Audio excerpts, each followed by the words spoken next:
Here's a check of today's top headlines, the news you need to know before you head out the door. Derek Chauvin faces decades in prison after his conviction on murder and manslaughter charges in the death of George Floyd. The former Minneapolis police officer's bail was revoked immediately after the verdict was read. The 45-year-old is expected to be sentenced in June.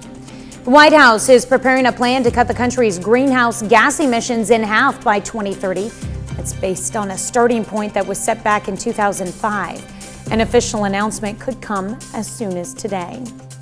Republican-led Oklahoma House passes a bill to ban transgender athletes from participating in women's sports. The vote sends the bill to the GOP-controlled Senate, which failed to consider a similar bill earlier this session. Opponents raise concerns the bill could lead to the NCAA pulling some championship games from Oklahoma.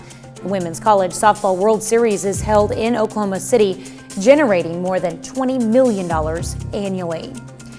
Joplin Schools Board of Education meets last night to discuss many topics for the district. One in particular is a list of capital outlay projects aimed to better the district's infrastructure. A few projects were aimed at improving Jung Field. One is to improve the safety of handrails in the stadium. That's a check of today's top headlines, the news you need to know before you head out the door. High 20s, low 30s, and yes, it's the latter third of April, and this is where we stand. That's why we're breaking all these records left and right. Broke the record yesterday for a record low because we got down to 29 degrees about quarter till midnight. Turned the clock into this Wednesday morning, dropped back down to 29, so we broke it for April 21st. Just been something else lately.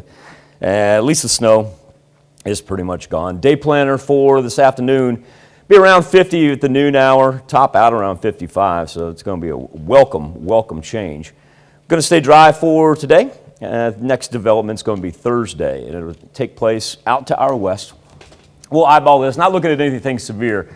It'll be on us about Tuesday afternoon, but then really increase there Thursday night into Friday. That's when it kind of picks up some steam. Temperatures, though, headed into the 60s for the weekend. And, of course, you can always find the latest on the Skywatch weather app.